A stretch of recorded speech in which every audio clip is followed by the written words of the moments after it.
Je vous ferai un petit briefing et puis je passerai la parole à chacun et chacune de nos intervenants pour en 5 minutes qu'ils nous expliquent pourquoi et qu'est-ce qu'ils peuvent apporter à cette discussion. C'est assez simple, donc je passe tout de suite la parole à Cécile. Cécile Baudouin, mesdames et messieurs.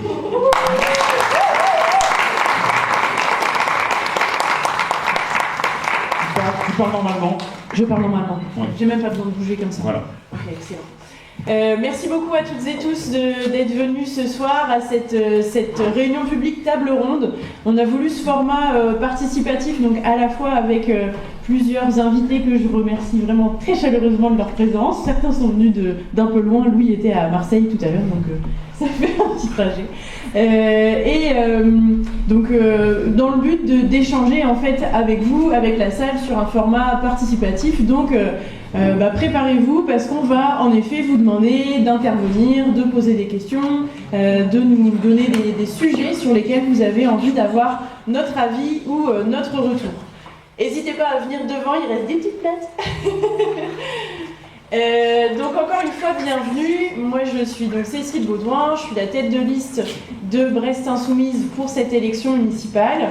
Je suis militante insoumise depuis 2016, j'ai été candidate à quelques élections depuis, et puis je suis sinon enseignante de formation. Je travaille depuis 2024 avec notre député Pierre-Yves Cadin. Enfin, je dis notre député, techniquement c'est pas celui de là où on est aujourd'hui, puisque là on est rive droite, et que Pierre-Yves est député de rive gauche et puis des communes alentours.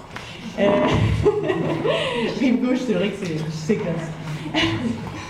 Donc le but de cette table ronde, ça va être d'échanger autour de notre programme pour les municipales, de notre vision pour les municipales plus largement, parce que on apporte chacune une vision différente sur ce programme. Louis va peut-être nous parler un peu plus aussi de la jeunesse, de la précarité des étudiants, Louisa du monde associatif, des luttes antiracistes ici sur Brest, et puis Clément de l'écologie et de tout ce que ça implique dans un programme municipal. C'est assez énorme, c'est très transversal. On l'a vu, nous, en construisant notre programme, c'est vraiment quelque chose qui se retrouve absolument dans toutes les thématiques. C'est notre fil vert dans cette élection.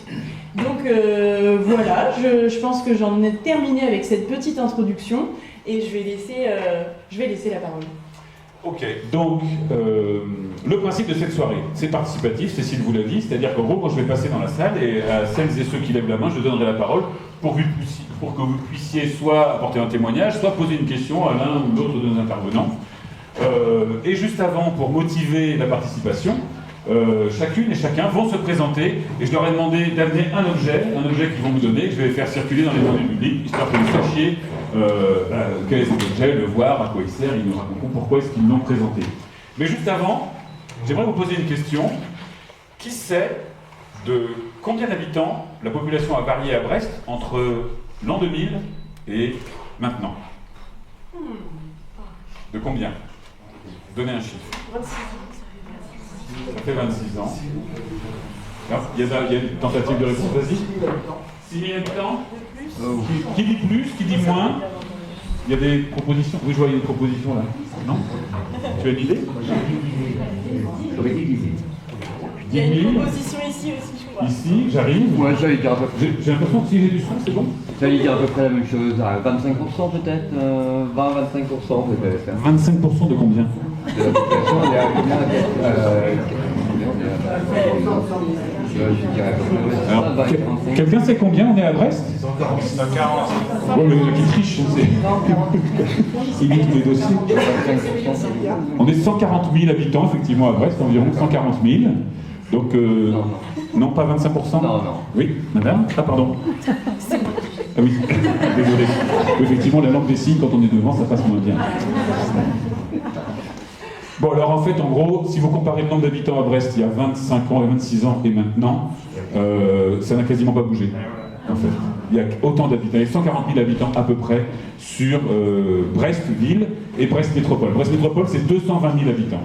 Donc nous sommes dans une métropole qui ne grandit pas beaucoup. Par contre, la population a bougé un petit peu. Donc en fait, vous voyez le principe, prendre la parole, c'est pas dur. Hein, vous avez eu le micro, certains déjà, certaines. Et donc ça sera comme ça pour cette soirée. Vous parlez quand vous voulez, vous levez la main et je vous donne le micro.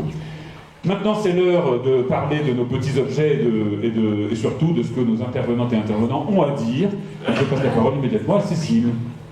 Excellent, donc en effet j'ouvre le bal, alors j'y ai pensé juste tout à l'heure, hein, je vous l'avoue, j'y avais pas assez réfléchi en amont, mais en fait c'est pas une mauvaise chose parce que du coup c'est un objet qui a un sens très concret dans l'actualité récente. C'est quelque chose que j'ai dans mon sac à main tout le temps, c'est un sifflet. Alors c'est pas parce que je suis fan de foot, même si je suis.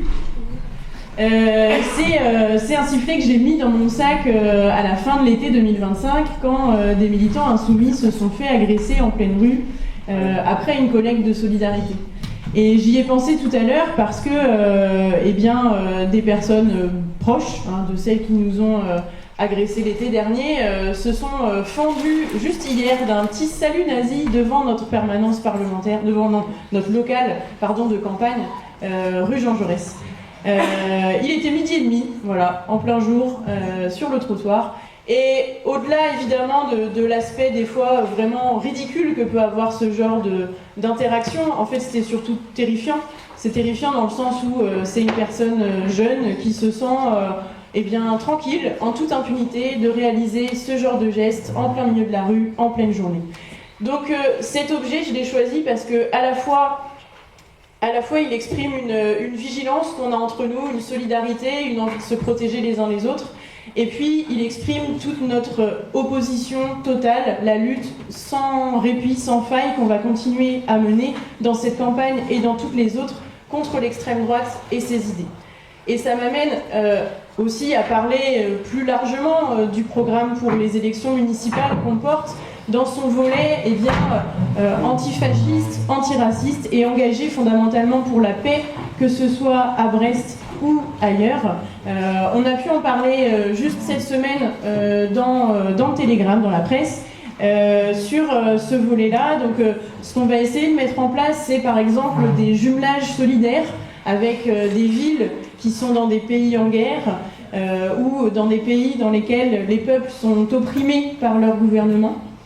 On va également lancer un réseau international des villes détruites par la guerre. Vous n'êtes pas sans ignorer, et je pense que vous le vivez, vous le voyez tous les jours, que Brest c'est une ville reconstruite, parce que détruite à très grande part à la fin de la Seconde Guerre mondiale. Et évidemment, cet état de fait, c'est quelque chose qui nous coûte aujourd'hui, parce que on est construit sur du remblai, parce qu'il y a énormément de nos bâtiments là qui datent de la reconstruction et qui arrivent à un point de désuétude. Il faut tout refaire, il faut tout isoler, il faut reconstruire, et donc évidemment ça représente quelque chose de très lourd pour la collectivité, et c'est quelque chose pour lequel on considère que justement les villes détruites par la guerre pourraient être aidées par un fonds de solidarité internationale. Par ailleurs, justement sur la solidarité internationale, la coopération internationale, on va soutenir l'installation du projet d'Institut des Nations Unies sur l'océan à Brest, un institut de recherche et de diplomatie internationale sur le thème de l'océan, de la biodiversité marine, des énergies marines renouvelables. Peut-être tout ça pourra y être abordé et donc faire converger finalement toutes les connaissances du monde entier à Brest. Et puis il y aura aussi une antenne en Polynésie française qui enrichit considérablement le projet également. Brest sera une ville engagée pour la paix parce que ce sera aussi une ville qui va engager petit à petit la transition du militaire vers le civil. Là aussi, vous le savez, vous le vivez sans doute dans votre vie de tous les jours parce qu'on est obligé de faire des détours, parce qu'on ne peut pas accéder à notre rivière, parce qu'on ne peut pas accéder au front de mer. Mais il y a une grosse partie de la ville aujourd'hui qui est encore dévolue à des activités militaires. Donc certaines, c'est normal, ça continue, il y a des choses, il y a de l'activité, il y a des besoins, mais il y a aussi des zones assez larges d'ailleurs qui sont inutilisées, qui sont à dépolluer et à retransformer, pourquoi pas à partager avec des activités qui pourraient servir à la fois pour l'industrie civile et l'industrie militaire. Donc ça fait vraiment partie des choses qu'on souhaite mettre en place. C'est une demande de très longue date des Brestoises et des Brestois de libérer la pamphlet, comme on dit. Donc c'est un chantier sur lequel on va travailler. Voilà, je termine ici sur ce que m'a évoqué mon sifflet tout à l'heure quand je l'ai retrouvé dans mon sac. Merci. Eh bien, c'est parfait. Merci beaucoup, Cécile. Mon chrono m'indique pile 5 minutes, c'est parfait. Louis, ça va être à toi d'intervenir. Quel objet nous as-tu amené? Alors, comme le thème a l'air d'être un petit peu, tout le monde a trouvé son objet quelques minutes avant la réunion publique. Je vous confesse que j'ai été acheter ces pâtes quelques minutes avant la réunion publique, que l'épicier était fort sympathique, comme la plupart des gens de Brest que je connais. Et je suis d'ailleurs très content de venir soutenir votre liste, parce que croyez-moi, pour ces élections municipales, on fonde beaucoup d'espoir, et Brest fait partie des villes qu'on regarde de très près. Et je pense que la dynamique militante qu'on a autour de cette réunion confirme cet espoir. J'ai voulu ramener des pâtes parce que la précarité des jeunes est un sujet que tout le monde connaît. On est tous choqués de voir les files d'attente à la distribution alimentaire. On a été choqués de voir à quel point ces files d'attente ont explosé après le Covid. Et au moment où je suis entré à l'Assemblée nationale, je me suis battu, notamment pour que plus jamais n'existent ces files d'attente à la distribution alimentaire. Et pourtant, malgré des années de combat, malgré des années de lutte, malgré des années d'interpellation, en fait, ces files, elles sont de plus en plus longues. Alors, bien sûr, il y a la question de la précarité étudiante. La précarité étudiante, elle est honteuse, elle est évidente, et c'est parce que vous avez cette situation absurde d'étudiants qui ont la chance d'avoir des parents qui ont les moyens de leur payer l'appartement, les factures d'électricité, la nourriture et tout ce qui s'ensuit. À côté, ensuite, vous avez des étudiants qui, eux, n'ont pas les parents qui peuvent leur donner tous ces moyens, et qui donc sont obligés de travailler à côté de leurs études.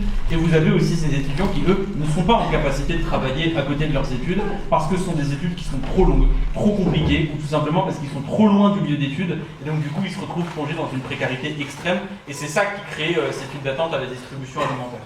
Mais c'est pas que des étudiantes et des étudiants, c'est aussi des jeunes qui sont en recherche d'emploi, c'est aussi des jeunes qui sont en contrat précaire.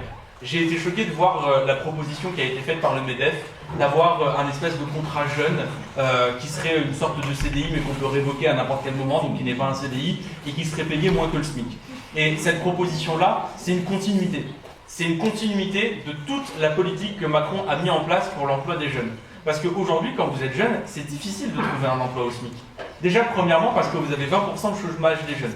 Vous avez 6 millions de personnes qui cherchent un emploi, et les chiffres officiels du ministère du Travail indiquent qu'il y a entre 400 000 et 500 000 emplois qui sont disponibles.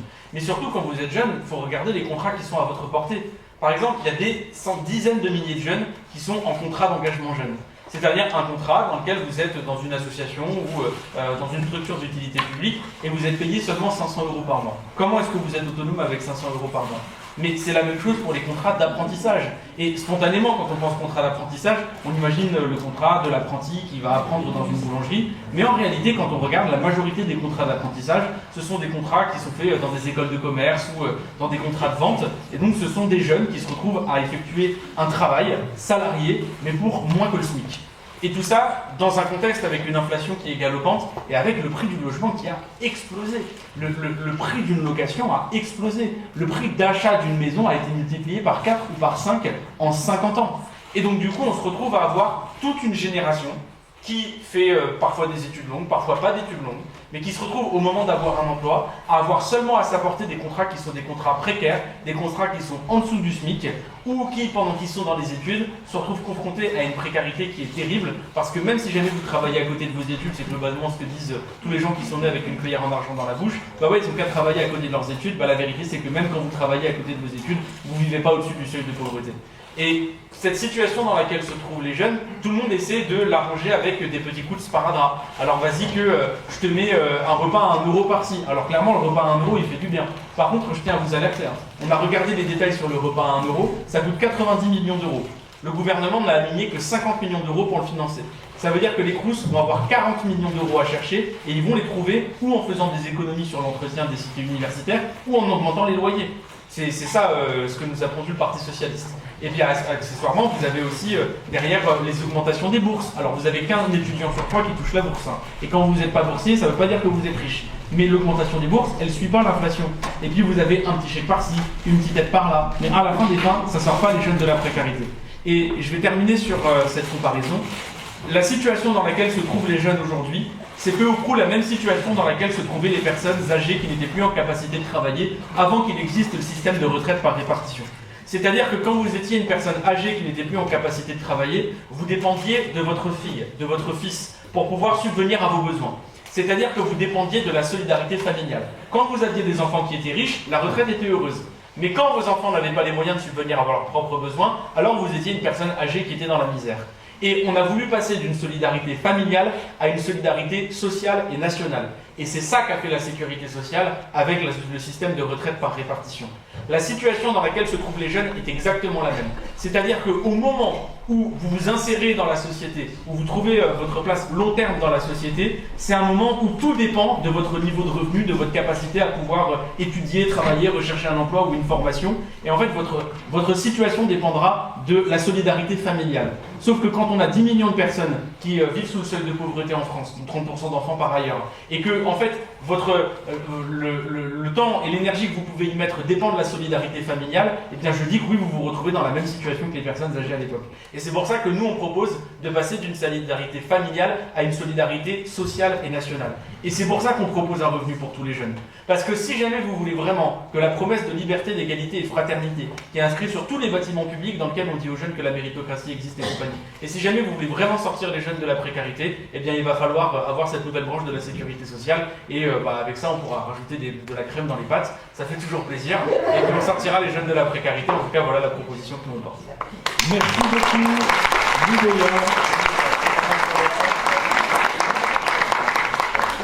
C'est parfait, pile 5 minutes après mon téléphone, c'est formidable. Merci beaucoup. Et Louisa, c'est à toi. Alors moi je ne sais pas si je vais faire aussi bien, hein. Mais vous m'excuserez d'avance. Tu n'es pas obligé de tenir le micro, tu parles normalement et tout va bien. Alors moi j'ai ramené, bonsoir tout le monde, donc moi je suis Louisa Bouraya, je suis présidente de l'association Ici Femmes d'Europe et d'ailleurs, que j'ai créée sur Brest en 2016, mais avant ça, pendant 35 ans, j'étais déjà bénévole sur le quartier de Pont-à-Misère. Donc ça fait 50 ans maintenant que je suis bénévole sur ce quartier-là, mais pas que. Donc moi j'ai ramené ces documents parce qu'il me tient beaucoup à cœur, parce que c'est la réussite. Tout l'accompagnement que je fais, en fait, tous les rendez-vous que j'ai dans les collèges, les lycées, les écoles primaires, avec les instances sociales, avec même la police quand il y a besoin de faire interprète pour les mineurs, avec les parents. Donc il me tient à cœur parce que pour une réussite, une intégration réussite, l'accompagnement que je fais, beaucoup de familles et pas que d'origine étrangère. Il y a aussi des Français qui regagnent la France au bout d'un temps et donc ils ont besoin de comprendre notre système, notre République et les devoirs, les droits et accompagner pour tout ce qui est scolarité des enfants. Donc je te passe ça, voilà. Et donc il y a un accompagnement très très large qu'on fait sur Brest. Les femmes qui sont violentées, les réfugiés aussi quand ils arrivent, Colia ou Adoma nous appellent une fois qu'ils ont fait tout leur dossier. Nous on continue à les accompagner sur 3-4 ans pour tout ce qui fait que l'installation, un appartement, inscrire les enfants en scolarité, faire des démarches pour les fonds sociaux à la cantine, enfin le moindre truc, on les accompagne sur 3-4 ans. Et donc c'est vrai que ces documents pour moi c'est une réussite. Parce qu'à chaque fois que j'appelle, pas toujours, il n'y a pas toujours des réussites, mais des fois il y a des échecs, bien entendu. Vous verrez, là il y a un enfant de 15 ans que je suis depuis le mois d'octobre, là avec les parents. Des fois on a des échecs, malheureusement on essaie de trouver d'autres solutions pour des jeunes qui sont décrochage scolaire et qui sont renvoyés des lycées ou des collèges. Donc on essaie de se rabattre sur le CCIS, le CDS pour trouver des stages, pour qu'ils aient une formation. Là maintenant il y a une nouvelle loi qui est passée pour le militaire, on essaie d'envoyer aussi ceux de 16 ans vers le service militaire. Donc c'est un accompagnement très large en fait, très large et on a quand même une réussite, une bonne réussite au niveau surtout des femmes, parce que c'est les femmes toujours qui portent à la maison, qui portent cet accompagnement des enfants. Leur scolarité, les papas, c'est moi je ramène les ressources et puis c'est les mamans qui doivent accompagner. On arrive rarement même à avoir, on pousse pour arriver à avoir un papa qui accompagne sa femme pour qu'il soit là, présent, quand il y a des entretiens avec des lycées ou des collèges, ou même à la police, ils sont obligés de venir, mais on a du mal à les faire venir. Donc c'est un accompagnement très large de tout, de documents administratifs. On a eu l'année dernière, en 2025, on a accompagné 130 personnes. Donc une partie de réfugiés, qui ont été accompagnés par Colia et Adoma, et puis nous on les a pris en charge. Et ensuite, c'est des Français arrivés de Mayotte, des petits-enfants des Harkis qui sont arrivés d'Algérie, mais qui sont français, qui ont besoin aussi d'être accompagnés avec leur famille. Donc c'est très très large, mais voilà, on continue. Oui. C'est bon?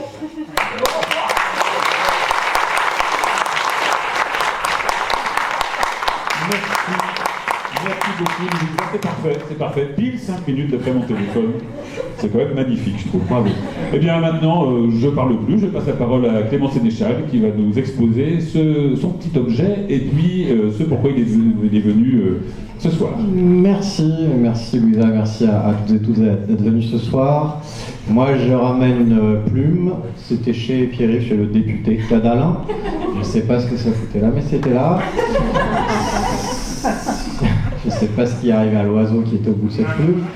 Mais je signale qu'on a perdu un quart de la population d'oiseaux en 40 ans. Donc ça me permet de rappeler ce fait-là.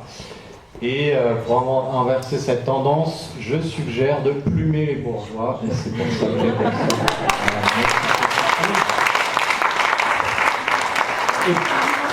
Eh bien, les 5 minutes étaient quand même très rapides. Merci beaucoup, vraiment. Claire Savoléo en plus.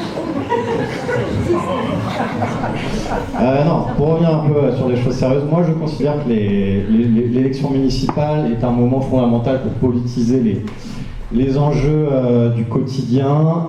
Je pense que c'est un échelon fondamental pour, en quelque sorte, lutter contre les attaques du néolibéralisme, lutter contre les attaques du fascisme, en construisant du contre-pouvoir, en construisant des refuges, en engageant de la transformation sociale et économique. Et pour faire tout ça, on a besoin d'ancrages locaux, on a besoin de recréer des collectifs agissants et on a besoin d'assises municipales extrêmement consistantes. Et je me réjouis de voir qu'à Brest, cette bataille, elle est menée notamment par une personnalité solide et brillante, en l'occurrence Cécile Baudouin. Et donc je suis ravi de partager le micro avec elle ce soir. Et cette bataille, elle doit s'engager, je pense, vraiment dans un mouvement de rupture avec la métropolisation pour proposer des perspectives collectivistes qui soient enthousiasmantes.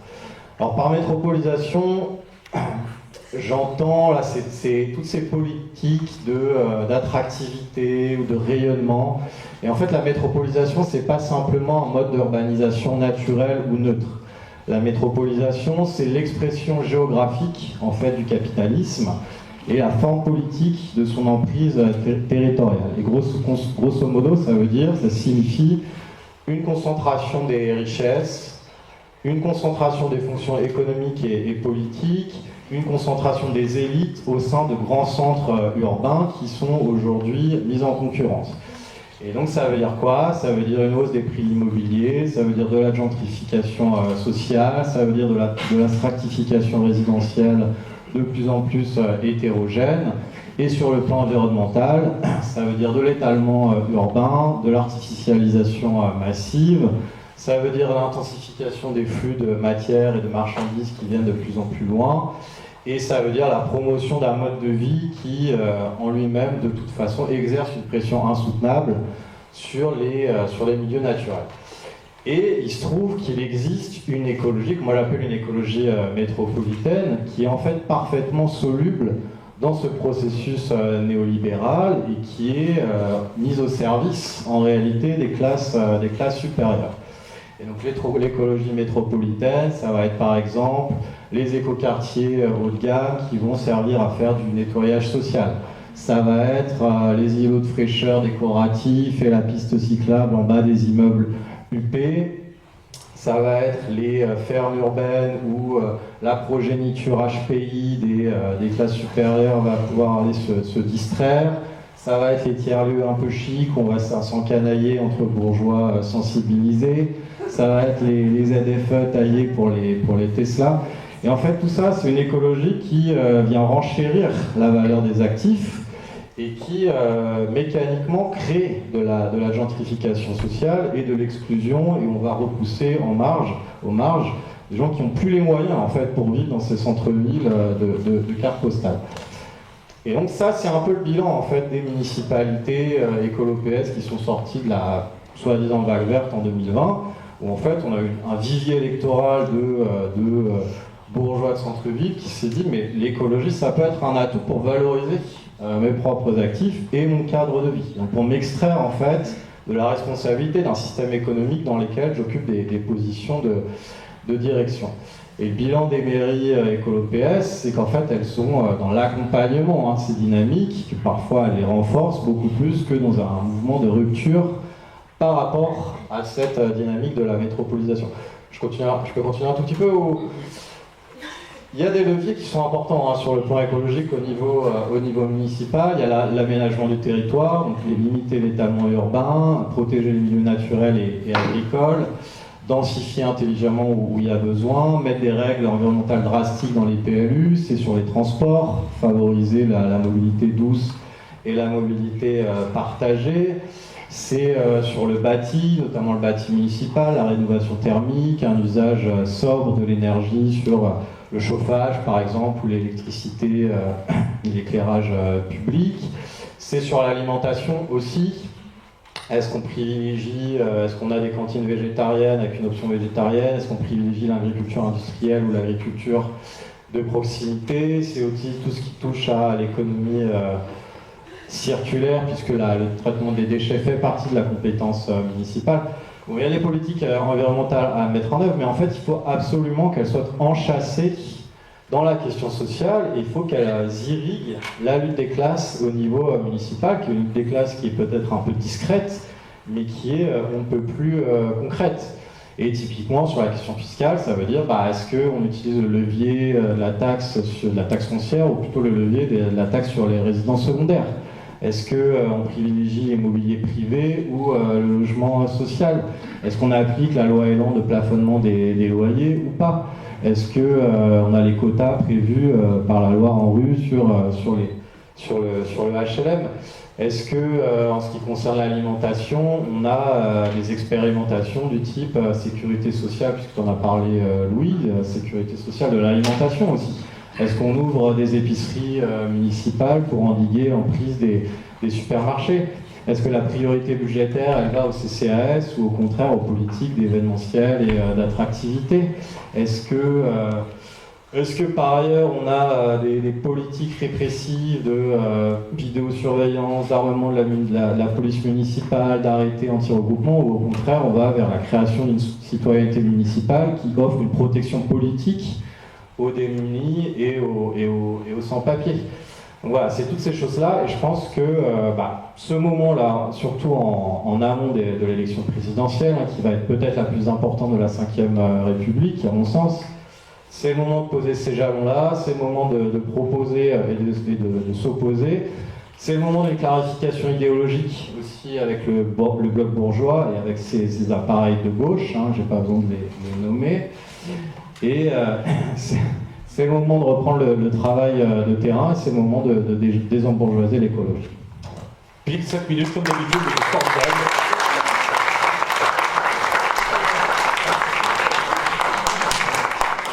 Merci beaucoup Clément. Voilà, maintenant la parole est à vous. Est-ce que vous avez des questions, des réactions aux propos qui ont été tenus, des demandes de précision? C'est discussion politique ce soir. Oui, monsieur. Oui, bonsoir à tous. Je m'appelle Jacques Dugueux. Je travaille pour Brest Métropole, en congé de longue durée. Je fais partie de l'insoumis de Pays des Avers. Si je suis là, c'était pour encourager un disque Cécile, le départ Cécile. Et je voulais remercier aussi Pierre-Yves Frédalin, où j'ai vu ton message sur les gestes nazis qu'il y avait eu. Donc j'ai mis un commentaire. Et j'ai vu aussi toutes les interventions que Pierre-Yves a fait à l'Assemblée nationale, et aussi excusez-moi, que j'ai très apprécié votre intervention à l'Assemblée nationale, qui m'a donné encore plus d'envie de militer.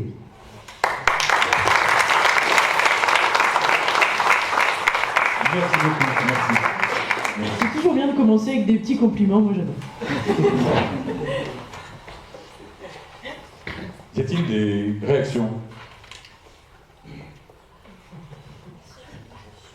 Oui, très bien. Alors j'ai un truc pour prendre la parole, vous posez le micro sur le menton, hein, comme Michel Drucker, comme ça quand vous bougez la tête, le micro reste toujours au même endroit, et le son est très bien comme ça. Merci. Moi j'ai une question justement concernant en fait les loyers de Brest, parce que là on a eu au tout début une intervention qui montrait qu'au final il n'y a pas eu d'augmentation de population dans Brest, mais pour autant il y a une augmentation du prix des loyers qui est assez marquée, tout en sachant qu'en plus de ça il y a une baisse on va dire les normes, les logements sont de moins en moins bien isolés, correspondent de moins en moins aux normes environnementales et demandent de plus en plus de coûts énergétiques pour les chauffer, etc. Donc ils sont plus vraiment en cohérence avec ce qu'on attend aujourd'hui. Et comment on explique cette hausse du prix des loyers, qui est quelque chose quand même qui est assez important, parce que j'avais vu les chiffres, c'était il y a 25 ans je crois, ou 30 ans, le loyer correspondait à 10% du revenu d'un ménage, alors que maintenant ça correspond à un tiers. Donc c'est vraiment une disproportion par rapport à ce qu'on pouvait avoir il y a 25 ans. Donc comment la mairie de Brest comment un maire ou une maire peut agir sur ces loyers, et de quoi est due cette augmentation en tous les cas pour Brest. Merci. Merci beaucoup pour cette question très précise. Qui souhaite réagir, répondre? Oui, je vais commencer. Merci beaucoup pour cette question. Alors, c'est vrai que sur les causes d'abord de cette hausse des loyers, alors il y a plusieurs facteurs qui sont conjugués. Il y en a un qui n'est pas des moindres, c'est celui de la spéculation immobilière. À Brest, il y a quand même une partie du parc de logements qui est vide. Quand on voit ici, alors justement, on est plutôt bien placé là pour le savoir, à côté des ensembles qui ont été construits au Capucin, des grandes tours qui sont encore en train de se construire. On sait en fait que ces appartements-là, ils n'ont jamais été adaptés aux besoins qu'il y a à Brest. Ils sont pas de la bonne taille, ils sont trop chers, et en fait personne n'a les moyens de se les acheter, et donc ils restent vides. Et puis après, ça contribue à faire monter finalement les prix des loyers, parce qu'on joue sur la demande qui augmente, et finalement il y a de moins en moins de logements. Il y a aussi cet effet-là sur le logement social, malheureusement. Sur les choses qu'on peut mettre en place au niveau d'une municipalité, alors nous, ce qu'on a prévu de faire, c'est de clairement entrer dans un petit rapport de force avec la préfecture pour demander à être classé, lui en parlait tout à l'heure, en zone élan, parce qu'on n'est pas encore ici à Brest.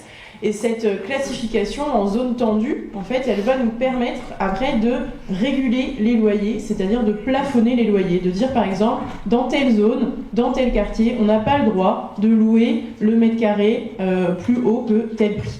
Et ça, c'est vraiment un outil municipal pour le logement, et pour faire en sorte que tout le monde ait les moyens de se loger. Sur les logements étudiants, d'ailleurs, où c'est un peu lié, on manque ici à Brest globalement de résidences étudiantes, et puis il y a un phénomène contre lequel plutôt on doit lutter, quelque chose qui s'est répandu ces dernières années, qui, je pense, tient un peu des marchands de sommeil, hein. C'est des gens qui auparavant louaient un appartement de 3 chambres à l'appartement. Ils le louaient sur l'entièreté de l'appartement, il y avait un bail, et mettons un appartement de 3 chambres à Brest, ça pouvait coûter 900 €. Aujourd'hui, c'est pas ça qui se passe. Donc 900 €, chaque colocataire payait 300. Aujourd'hui, vous allez avoir des locations à la chambre. Et donc, à la chambre, le propriétaire, il va pas vous louer 300 € votre chambre, vous allez la payer 500 ou 550 € la chambre. Alors que finalement, le bien, c'est exactement le même. Donc ça, clairement, c'est des choses contre lesquelles une municipalité a des leviers d'action pour décourager ce genre de pratiques qui sont en fait tout simplement malhonnêtes. Je ne sais pas si quelqu'un veut ajouter quelque chose. Merci Cécile. Oui, Louisa, vas-y, je t'en prie. Je veux juste rajouter, en parlant des étudiants, nous on a des étudiantes, surtout filles, mais des garçons aussi, mais beaucoup de filles, qui sont dans les logements, ils sont par carte, ils payent jusqu'à 2000 € avec des particuliers, et qui sont aussi dans une misère, pas de repas, manger ni rien. Ils viennent à l'association, on essaie toujours de les aider à aller vers le Resto des Cœurs, et puis à leur apporter du linge, enfin ce qu'on peut réunir. Mais c'est vrai que les loyers sont très très chers. Il y en a qui arrivent à trouver un petit job les week-ends chez McDo, chez des restaurations rapides pour travailler le week-end, pour payer un peu leur chambre. Mais la semaine dernière, j'avais une étudiante qui m'a dit qu'ils étaient à 4 dans chacun une chambre, partager la cuisine, la salle à manger et la salle de bain à 4 et payer 2000 €. Voilà. Merci Louisa. D'autres réactions peut-être? D'autres questions? Oui. Monsieur. Pour compléter aussi ce qui explique la hausse du prix des loyers, c'est qu'aujourd'hui les logements sont détenus par finalement assez peu de personnes, quoi. Ça se concentre sur un nombre de multipropriétaires dont j'ai plus les chiffres, mais 3,5. voilà. Donc forcément, ça aide à cette hausse des logements. Et effectivement, les compositions familiales il y a 50 ans par rapport à aujourd'hui aussi, aujourd'hui les gens se séparent et donc forcément, pour une population équivalente, il peut y avoir des besoins de logement supérieurs. Et effectivement, la spéculation sur les logements étudiants loués à la chambre, ils pratiquent des baux avec le joli terme solidaire, mais c'est surtout que si sur 3 chambres on reste seul dans le logement, on a le loyer à payer pour les 2 autres qui sont absents. Enfin bref, là-dessus il y aurait beaucoup à dire. Je veux juste préciser le chiffre, vous avez 3,5% des multipropriétaires qui possèdent à eux tout seuls la moitié du parc locatif. Oui, c'est ça. C'est que ce sont des villes qui sont presque privatisées finalement. Elles appartiennent physiquement à quelques personnes. Une autre demande d'intervention ici, ensuite là-bas. Une femme peut-être. Attends, monsieur, s'il vous plaît. Madame à côté de vous a demandé la parole.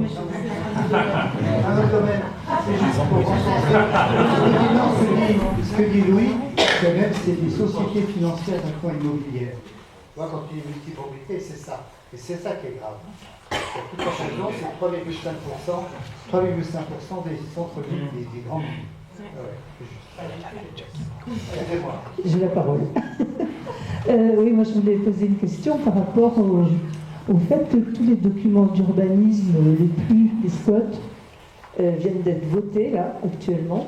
Et donc c'est des documents qui établissent des règles à la fois sur le plan de l'occupation des sols, le logement, l'économie. Comment on a l'impression que tout a été verrouillé et comment va pouvoir faire une municipalité qui n'est pas d'accord avec ces documents d'urbanisme pour mettre en place ce qu'il a envie de, enfin ce qu'il souhaite faire, notamment dans le domaine de l'artificialisation des sols, l'imperméabilisation, la gestion des eaux pluviales, enfin voilà, et tout ce, protection des eaux côtières, voilà, tout ça. Peut-être, je ne sais pas si Clément peut répondre, parce que tu parlais des dispositifs légaux qui étaient à la disposition des municipalités. Alors peut-être pas, hein, peut-être Cécile, c'est comme vous voulez. Moi je ne connais pas la situation à Brest précisément, donc peut-être Cécile est plus qualifiée pour... Ouais, c'est dans l'absolu. C'est vrai qu'un PLU c'est difficilement modifiable, mais c'est modifiable. Il peut y avoir des dispositions modificatrices. C'est déjà arrivé auparavant que par exemple des terres qui avaient été considérées constructibles ne soient plus considérées constructibles ou vice-versa. D'ailleurs, ça a plutôt été dans l'autre sens malheureusement. Donc ça c'est quand même un levier sur lequel on peut essayer d'appuyer aussi fort qu'on pourra. Il y a une concertation qu'il va falloir avoir avec les autres communes qui sont concernées notamment par le SCOT, parce que là c'est quelque chose de plus large, c'est le schéma de cohérence d'organisation territoriale, cohésion. Ouais, je sais plus. Donc c'est un document voilà, qui organise en effet les choses sur un certain nombre d'années. Après, il faut se dire aussi sur le long terme, c'est que on espère évidemment que notre municipalité, elle pourra d'ici 1 an s'appuyer sur un changement global de société qui interviendra, on l'espère, en 2027 et dans le bon sens. Parce qu'en effet, il y a des tas de directions qui ont été prises et qui sont totalement néfastes et contre lesquelles on va devoir ramer très fort au moins la première année. Mais je pense qu'on est assez inventif et créatif pour trouver des moyens de contourner certains dispositifs qui auraient été mis en place et dont on voudrait se débarrasser. Merci beaucoup. Alors, j'ai une nouvelle demande d'intervention ici, puis monsieur ensuite. J'avais une question par rapport au logement. Nous, on s'occupe d'un collectif, en fait, on est à la tête d'un collectif qui s'occupe de personnes qui ont été déboutées justement de leur droit d'asile ou de leur demande de titre de séjour, donc qui n'ont plus droit à rien du tout. Et en fait, on s'appelle Sans pour un toit et on galère vraiment à trouver des logements pour les abriter, enfin les mettre à l'abri. Et on se demandait, parce que là, clairement, sur Brest ou même dans BMO, c'est très compliqué. quel levier en fait la municipalité pouvait avoir. On sait que c'est très tendu, hein, le logement pour tout le monde, donc pour des gens sans papier évidemment c'est encore plus compliqué, mais dans quelle mesure une municipalité pouvait aider le genre de collectif comme ça pour mettre à l'abri en fait ces personnes, pour qu'elles ne soient pas dehors ou sous la tente. Merci beaucoup pour cette question. Alors c'est vrai que c'est tendu, mais en fait c'est pas si tendu que ça, dans le sens où la municipalité, elle possède actuellement des bâtiments qui sont vides, et elle a plusieurs moyens aussi d'acquérir ou de réquisitionner, très clairement, des bâtiments qui sont vides. Des logements vides, il y en a des tas, et il faut absolument que la mairie, elle augmente sa part de foncier municipal sur la ville. Donc quand un appartement, une maison ne trouve pas preneur pendant des années, en fait, à un moment donné, il faut que la mairie se positionne, et après, ça peut être soit du logement social, soit du logement d'urgence, en effet, parce qu'il y a de gros besoins à Brest sur ce sujet-là, notamment. Mais complètement, achat, préemption, réquisition. Il est impensable de toute manière qu'un seul élu de Brest Insoumise aille se coucher s'il y a quelqu'un qui dort dehors. Voilà.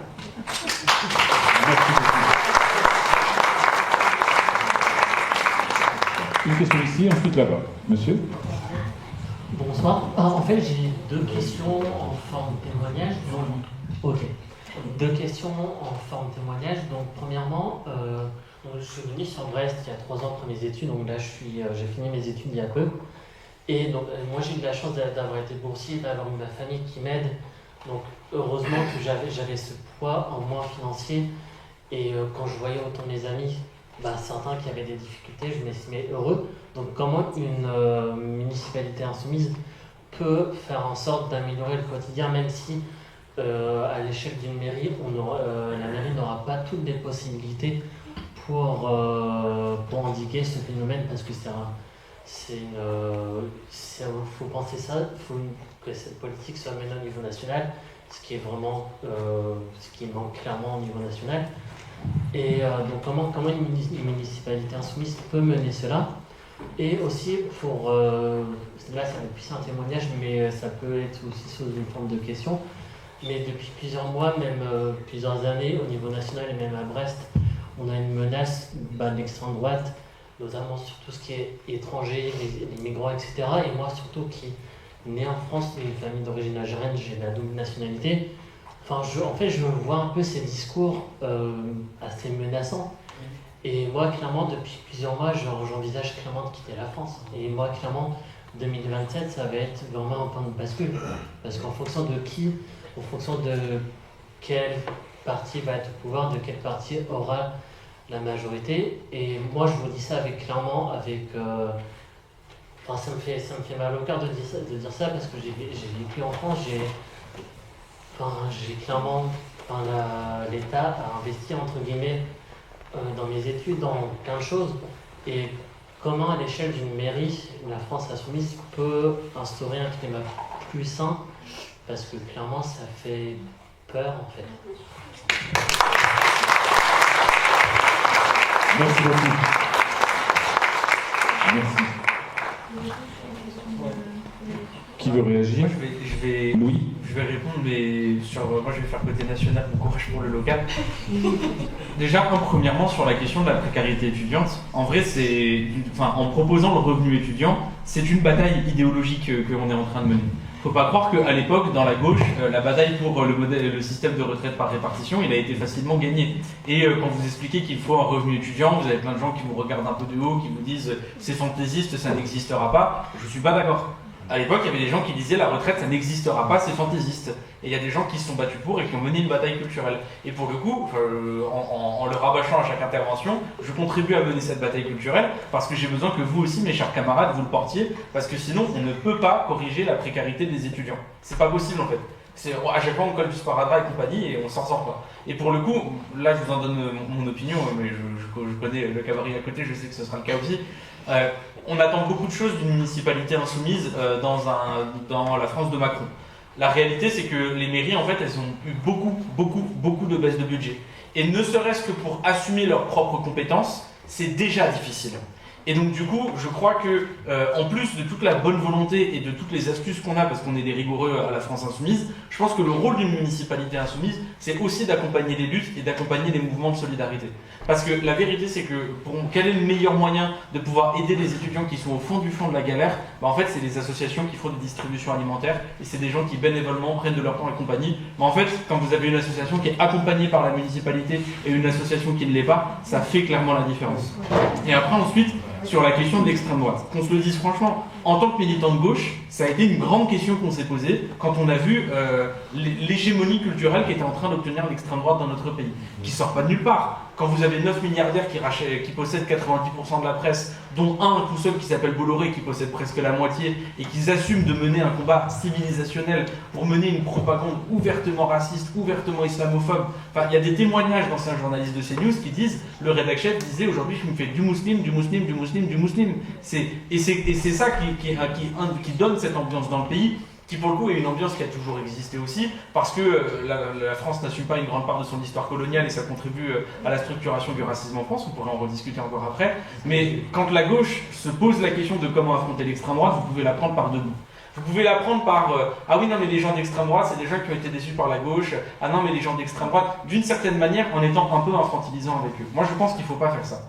Il y a un très bon livre qui s'appelle Des électeurs ordinaires qui explique que le structurant idéologique de l'extrême droite, c'est le racisme. Et moi, par exemple, mon structurant idéologique, c'est la lutte des classes. Vous me demandez c'est quoi mon problème dans la vie? C'est la bourgeoisie.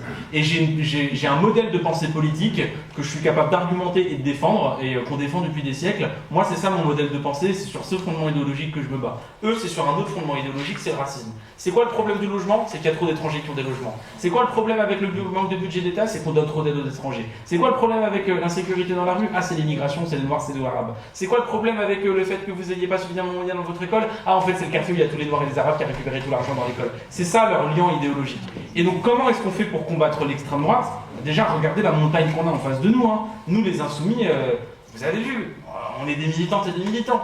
Et en face de nous, on a toute une oligarchie. Et pourtant, on a réussi à les battre aux dernières élections législatives. Comment est-ce qu'on fait pour battre l'extrême droite? À chaque fois que vous avez la moindre chose, le moindre petit bout de terrain qu'ils essayent de prendre, il faut que vous répliquiez. C'est-à-dire que quand vous avez quelqu'un qui fait un salut nazi devant un local, vous ne laissez pas passer, vous en faites pas un fait divers et vous dites à tout le monde non, c'est pas normal. Quand il y en a un qui tient un propos raciste sur un plateau de télévision, vous levez la main et vous dites non, c'est pas normal. Quand il y a quelqu'un au détour d'une conversation qui dit ah non, t'as le truc qui dit quelque chose de raciste, vous ne laissez pas passer. Parce que c'est une bataille culturelle qu'on est en train de mener et en fait vous ne battez l'extrême droite qu'en affrontant frontalement le racisme. Et tous les gens qui sont infantilisants avec les électeurs d'extrême droite sont des gens qui font le jeu de l'oligarchie qui est en train derrière d'essayer de gagner des points. Et donc c'est pour ça, moi je terminerai par ça, je comprends tellement ce que vous ressentez, mais s'il vous plaît, ne laissez pas tout seul avec eux.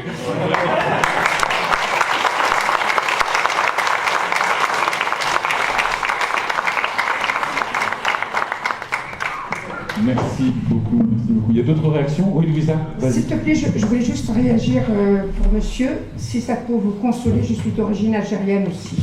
Et que je vis à Brest depuis l'âge de 5 ans. Et je subis la discrimination au quotidien, surtout vu mes engagements. Et le racisme n'est pas seulement en haut national, parce que à Brest, il existe aussi. Et je peux vous dire que les femmes qui portent un foulard juste culturel, c'est même pas... Enfin, ils ne sont même pas radicalisés ni rien, ils subissent tous les semaines. Donc, il y a ça. On a les jeunes dans les quartiers qui subissent de la discrimination pour trouver un stage. Dans la scolarité aussi, dès qu'un enfant il fait des bêtises, allez hop, on le jarte parce que voilà, il fait des bêtises, il est d'origine, même s'il est français, il est d'origine musulmane, il est d'origine turque, il est d'origine...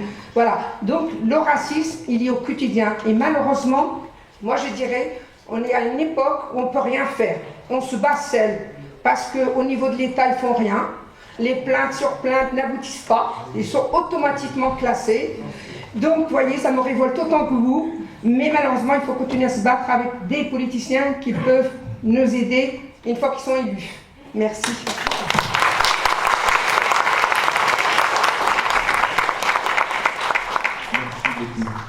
D'autres réactions sur la table? Non, il y a une question ici, mais une question là d'abord. Oui, bonjour. Je voulais vous faire part d'un témoignage en fait au niveau de l'urbain, parce que vous avez parlé de pas mal de choses. de plumer les Brestois et de plumer les bourgeois, pardon. Et des tiers-lieux pour les bobos, je me suis senti un peu visé. J'ai connu en fait Cécile au démarrage d'un projet justement de tiers-lieu en plein cœur de ville, sur une friche industrielle de 3000 m², mais vraiment dans l'hypercentre, et en fait qui menaçait d'être transformé en résidence médicalisée, revendue peut-être entre 5 et 10 000 euros le m² pour les seniors, d'un grand peut-être supermarché de centre-ville ou autre grand parking pour des 3 ou 4e SUV. Et en fait, nous, on s'est mobilisé en collectif, on a été voir la mairie, on s'est dit, bah tiens, qu'est-ce que vous pouvez faire pour nous? Et en fait, à partir du moment où nous, on était des privés, ils nous ont dit, bah, il y a une société d'économie mixte, de promotion immobilière, allez les voir. Et en fait, il n'y avait pas de véhicule en fait, juridique. On nous proposait de mettre de l'argent dans une structure du coup capitalistique qu'on nous a forcé à avoir, et avec un rendement de 8% annuel, là où les banques nous prêtaient à 1%. Donc on a dû aller faire les poches de nos copains bourgeois, mais je ne sais pas si ça veut dire vraiment bourgeois, c'est des gens qui avaient quelques milliers d'euros, c'est déjà énorme, mais sur des comptes d'épargne. Il y a pas mal d'épargne en fait mobilisable. Et donc voilà, je me pose cette question-là de comment est-ce qu'on peut gentiment plumer en fait des bourgeois qui sont tout à fait d'accord pour être plumés. Je sais pas ce que ça veut dire être bourgeois, moi j'ai 800 QF, on est 4. Voilà, je me pose cette question-là et je salue la présence de Clément Sénéchal. J'étais ravi de le découvrir sur les plateaux de télévision et je suis ravi qu'il soit là. Parce que moi-même j'ai été dans toutes les COP climat depuis Lima jusqu'à Madrid et j'avoue que j'en ai eu ma claque. Je vous remercie.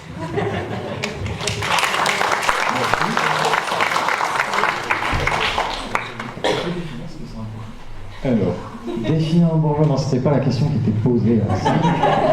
C'est comment plumer un bourgeois. Et le spécialiste des plumes. C'est quoi un bourgeois? Alors là, il faudrait faire une nuit de réflexion entière pour définir ce que c'est qu'un bourgeois. Il y a plusieurs acceptions. Moi, celle qui m'intéresse, qui me semble la plus parlante, c'est celui qui détient des moyens de production, et donc qui achète le travail des autres, et qui vit du travail des autres, et donc qui exploite le travail des autres. Et c'est ça qui garantit sa position sociale, son aisance matérielle, son capital symbolique, etc. Après, il y a d'autres définitions qui sont plus sur le niveau de vie, le niveau de patrimoine, le style d'existence, mais moi je pense que ces définitions-là, elles sont un peu moins précises et un peu plus casse-gueule, et donc je préfère le rapport en fait à la propriété des moyens de production pour définir la bourgeoisie, ou en tout cas ce que j'appellerais plutôt moi en général la classe capitaliste. Après du coup, comment on plume la bourgeoisie? Quelle est la question exactement? Comment on plume la bourgeoisie?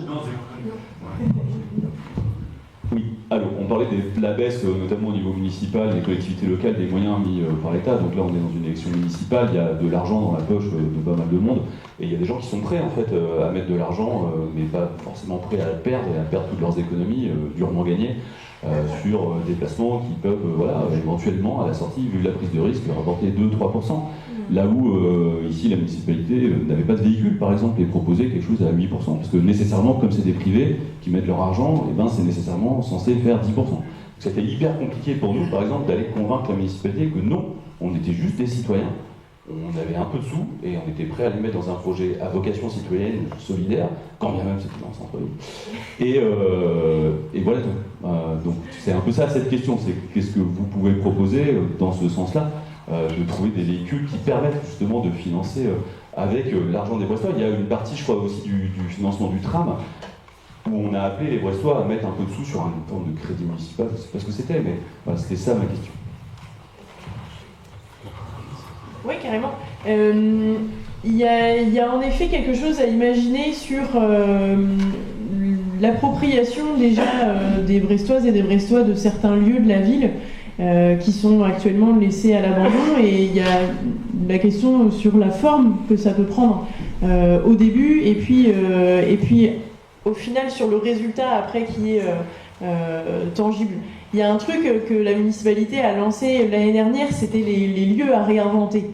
Les lieux à réinventer, ils en avaient ciblé 6 ou 7.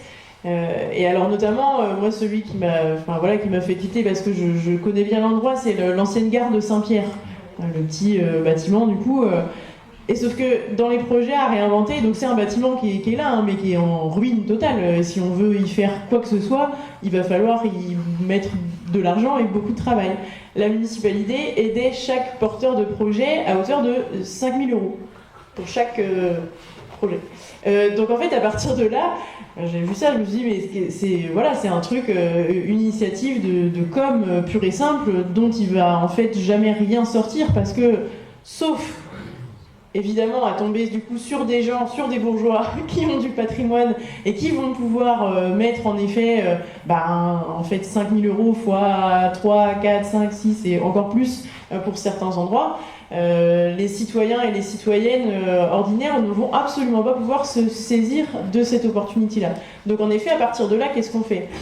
Il y a, comme tu le dis, la possibilité du crédit municipal, la possibilité de permettre l'emprunt auprès de la municipalité sur des projets comme ça qui sont fléchés. Ça peut tout à fait...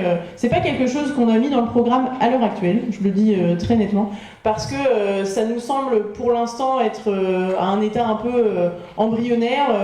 Voilà, on a besoin d'étudier la manière dont ça se ferait techniquement. Mais après, il y a aussi le véhicule associatif. Parce que ces lieux-là, ils pourraient être mis à disposition d'associations. Je pense notamment à des associations qui font des chantiers d'insertion. Typiquement, ces lieux qui sont à réinventer, ils ont besoin en effet d'un peu d'amour, d'un peu de travaux. Et ça pourrait faire de super chantiers d'insertion de manière assez littérale, vraiment un chantier. Donc sur lesquels on peut apprendre plein de compétences et au final du coup se retrouver avec un tiers-lieu qu'on a construit soi-même, et ça c'est une idée assez chouette aussi. Donc il y a plein de choses à imaginer. Merci beaucoup Cécile. Une autre demande, madame? Moi je voulais... D'accord. Non, moi je voulais je vais revenir sur les questions de racisme et sur une question qui n'est pas directement liée aux élections municipales, mais qui relève plutôt de l'Assemblée nationale, donc effectivement le député peut... Voilà. Et c'est la question... Oui, il y en a deux dans la salle, donc c'est le moment. Alors, moi je ne vous ai pas sollicité vous, parce que je suis installée en Bretagne, dans ce ministère depuis seulement 2 ans, mais je vote encore à Paris, mais bon, je n'ai pas fait le transfert. Et je n'habite pas à Brest, j'habite à Mandela.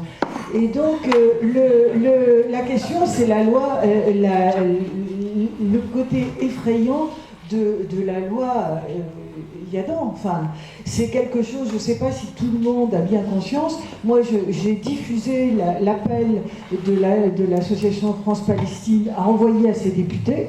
Donc j'ai envoyé, et la députée PS du 14e, dont je relève encore à Paris, elle m'a répondu, quelqu'un m'a répondu dans son cabinet, mais quand même, je trouvais ça important. Elle m'a dit qu'a priori, le PS ne comptait pas voter en l'état mais il y a des connards, genre Hollande et compagnie, qui ont soutenu ce truc. J'en reviens pas. Dire que j'avais voté une fois pour lui, j'en suis malade, mais c'est vrai que c'est quand même quelque chose qui est... Enfin, je pense que... c'est évident, mais c'est quelque chose qu'il faudrait diffuser, parce que je crois... Enfin, moi, l'impression que j'ai eue, c'est qu'en écrivant à la députée PS, pour lequel je n'ai pas de lien, elle a quand même conscience que c'est choquant quand même, et que les électeurs peuvent avoir une influence. Apparemment, la loi a été repoussée, je n'ai pas bien suivi ce qui s'est passé, mais elle n'est pas encore votée à l'Assemblée nationale. Je crois que si les uns et les autres, vous pouvez saisir vos députés, bon, ceux qui sont dans la salle, on n'a pas trop d'inquiétude, mais les autres, parce que ça, enfin, je pense que le truc de la France-Palestine, qui a préparé une lettre toute prête, qui a juste un clic à faire, c'est pas compliqué, c'est un truc... Parce que ça, c'est hallucinant. Ça revient, parce que c'est lié quand même à la France insoumise, qu'on soupçonne de soutenir, enfin d'être antisémite, ou tout ça, c'est hallucinant. La confusion entre l'antisémitisme et la critique de ce que fait le gouvernement israélien, penser que ça puisse être assimilé, c'est vraiment une horreur, quoi. Et c'est vrai qu'en plus, ça fait que les gens sont persuadés que les gens de la France insoumise sont antisémites, ce qui est quand même hallucinant quand on... Bon, moi, oui. Donc, une réaction, une réponse. Le taux de députés est assez élevé dans la salle. On a peut-être Louis, tu allais intervenir? Ouais. Alors, la loi Yadan, pour ceux qui n'ont pas forcément l'update, c'est en gros une loi qui vise à criminaliser toute critique du gouvernement israélien. Je n'abuse pas, vraiment. C'est vraiment ça. Globalement, dans la rédaction juridique, si jamais, par exemple, vous qualifiez de génocide ce qui se passe actuellement sur la bande de Gaza, vous pourriez être traîné devant un tribunal. C'est ça concrètement la loi Yadan. Alors, où est-ce qu'elle est la loi Yadan actuellement? Dans les limbes de l'Assemblée nationale, car vos députés insoumis savent repérer où sont les textes au bon endroit, au bon moment. Et il se trouvait qu'au moment où la soirée où il fallait étudier la loi Yadan, nous avons fait énormément d'interventions sur chaque amendement et qu'elle n'a pas pu être étudiée à temps. Donc depuis, on n'a pas de nouvelles. Quel dommage. Voilà, on voit bien. Bravo. Moi, sincèrement, j'ai du mal à percevoir l'inter... Non, pardon, vous vouliez dire dessus, c'est participatif. Il me semble que les macronistes ont activé la procédure accélérée pour la remettre sur le tapis assez rapidement. En fait, le truc, c'est que il faut l'inscrire. Pour ça, il faut qu'ils... Voilà. Eux, ils veulent une procédure accélérée, mais même si jamais il y a la procédure accélérée, il faut quand même qu'elle soit votée en commission puis dans l'hémicycle. Et en fait, nous, on est en capacité de faire perdre énormément de temps à ce texte, et pour être totalement transparent, ils l'ont pas réinscrit parce qu'on leur a dit clairement, vous nous faites ça, on va bloquer l'Assemblée. Voilà, globalement.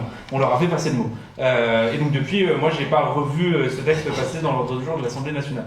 Par contre, sur ce que vous disiez juste avant sur le fait qu'il y avait des gens qui pensaient que la France insoumise était antisémite. Moi, pour le coup, j'ai des gens qui sont venus me voir dans ma circonscription, notamment une dame qui est juive et qui m'a dit, écoutez, moi, je comprends pas pourquoi tout ça. Et donc, du coup, je lui ai expliqué, écoutez, moi, je propose pas de loi particulière contre vous, je propose pas d'interdire la viande cachère, par exemple, c'était dans le programme du Front National. Moi, je suis pour qu'on donne le plus d'argent possible aux associations de lutte contre l'antisémitisme et le racisme. Voilà, c'est ma position. Et donc, du coup, cette dame découvrait, mais elle disait, mais pourquoi est-ce qu'on en parle tant que ça à la télévision? Et en fait, parce qu'à la télévision, et même Macron a refait cette chose aujourd'hui, et même la loi Yadan étant tout ça, ils tiennent une rhétorique antisémite. Parce qu'à partir du moment où vous dites que critiquer Israël est égal critiquer les Juifs, ça veut dire que vous amalgamez des concitoyennes et des concitoyens en raison de leur religion par rapport à un État dont ils n'ont absolument rien à voir et qui est le fondement de toutes les rhétoriques antisémites depuis des décennies. Donc ils alimentent contre la France insoumise des rhétoriques antisémites. Et sur ça, il ne faut pas lâcher le pied. Et pour le coup, il y a des gens qui, après le 7 octobre, ont dit « la France insoumise, ils vont trop loin ». Franchement, aujourd'hui, moi, j'en connais pas beaucoup des gens qui viennent nous voir et qui nous disent « sur la Palestine, vous avez été trop loin ». Parce qu'au début, certes, on a pris beaucoup de coups. Mais à la fin, quand les gens voyaient la différence entre la télévision et ce qu'il y avait sur leur téléphone portable, c'est-à-dire un génocide filmé en direct, les gens ont bien compris que tout ce qui est raconté à la télévision, c'était des conneries. Alors certes, il y a encore des gens qui ont le cerveau qui est lavé par CNews. Mais la réalité, c'est que avec tout ce qui s'est passé ces dernières années, je passe entre les mouvements retraite, les mouvements des Gilets jaunes, les mouvements climat ou le génocide à Gaza, il y a beaucoup d'étapes de l'histoire du mouvement social français où les médias et le pouvoir se sont décrédibilisés aux yeux de la population. Et donc sur ces sujets-là, en fait, je vous dis, je pense qu'on est majoritaire. Moi, je ne pense pas qu'il y ait une majorité du pays qui pense que la France insoumise est antisémite, et je ne pense pas qu'il y ait une majorité du pays qui soutienne le génocide à Gaza. Et donc, cette bataille culturelle, j'estime qu'on l'a gagnée, mais on verra ce qui se passera en 2027, puis les gens trancheront. Voilà, je voulais juste apporter cette petite précision. Merci beaucoup, merci. Alors, j'ai 3 demandes de parole, une ici, une là, et puis une ici. Donc, madame, Michel Drucker, comme d'habitude. Bonsoir. En fait, hier soir, je suis allée accompagner quelqu'un aux urgences. Elle est arrivée à 18h30. À minuit, elle a dû être mise dans le hangar dortoir. Je ne sais pas si vous savez ce que c'est. C'était un hangar qui était prévu pour les ambulances quand les nouvelles urgences ont été construites. Et comme il n'y avait plus de lits pour mettre les gens qui devaient être hospitalisés, ma foi, on a aménagé le hangar, garage, en dortoir commun pour, voilà. Donc elle est arrivée à minuit dans ce truc-là. Elle a été mise dans un lit à midi et demi, donc dans un service qui ne correspondait pas à sa pathologie. Bon, ça c'est une chose. Ensuite, j'ai eu l'occasion de fréquenter un EHPAD, Louise Leroux, qui va être fermé, qui dépend de la municipalité. Oui, tout à fait. Avec des... Bon, je dois dire que, autant pour le personnel, il fait ce qu'il pouvait, mais la prise en charge des personnes dépendantes, ça laisse à désirer. Ça a beaucoup laissé à désirer. Et donc, Amer étant membre de droit du conseil de surveillance de l'hôpital, n'est-ce pas? Parce que j'ai déjà eu l'occasion de faire partie du conseil d'administration de l'hôpital, moi, en tant que syndicaliste. Donc, je veux savoir comment une mairie, parce que jusqu'ici, le maire a quand même, celui de maintenant, a beaucoup accompagné toutes les réformes de la santé ou hospitalière au niveau de l'hôpital. Et quand on voit ce qu'il est devenu, cet hôpital, moi, ça me fait mal. Donc, qu'est-ce que... et pour les personnes âgées aussi, quelle est la prise en charge des personnes âgées dépendantes à Brest? Parce que c'est quand même aussi... ça a quand même un coût.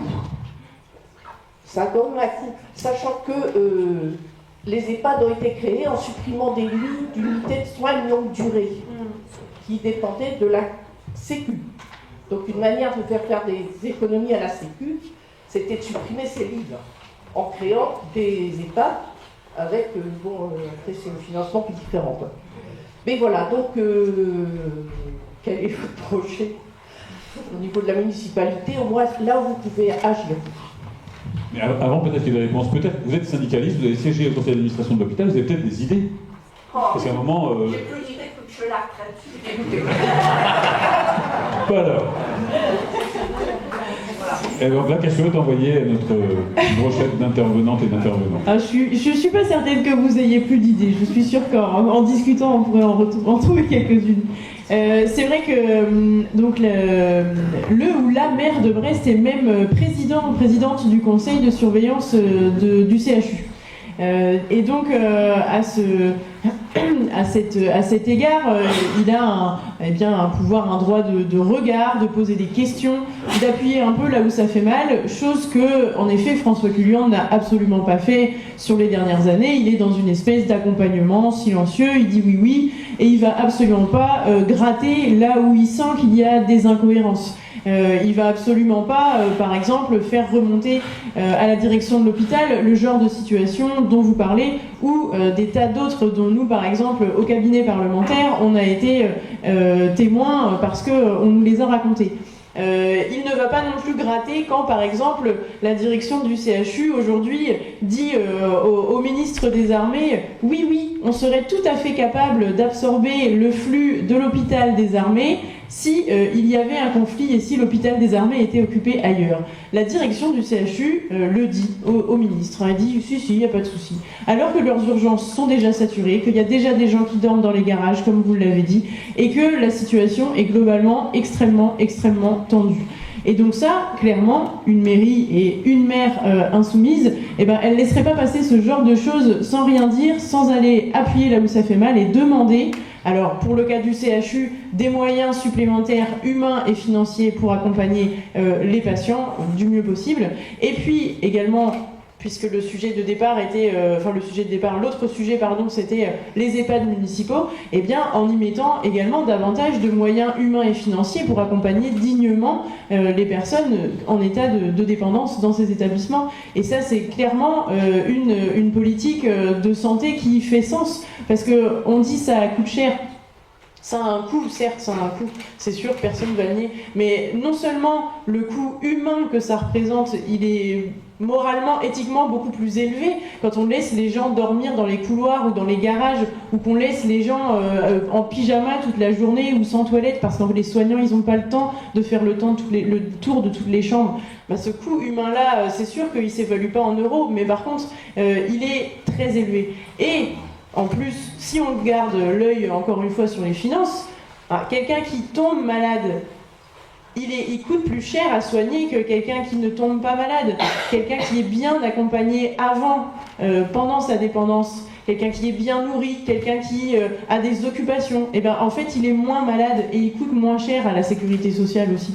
Donc je veux dire, il y a tous ces paramètres-là à prendre en compte quand on parle de politique de santé municipale. Évidemment, nous, ce sur quoi on va mettre l'accent, parce que la santé c'est une compétence municipale un peu particulière, parce que finalement c'est pas là-dessus qu'on a toutes les billes pour agir, mais là où on peut agir c'est notamment sur la prévention, et c'est ça qui fait des énormes économies à la fin, c'est quand les gens ne tombent pas malades, quand on peut dépister avant que les symptômes ne deviennent trop graves, quand on peut eh bien, offrir des possibilités de traitement à des personnes qui sont dans des addictions.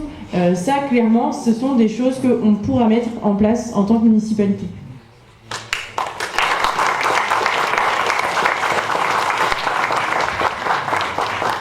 Merci beaucoup. Une autre question, une autre intervention. Je vois qu'il y a un monsieur qui lève la main là-bas. Merci.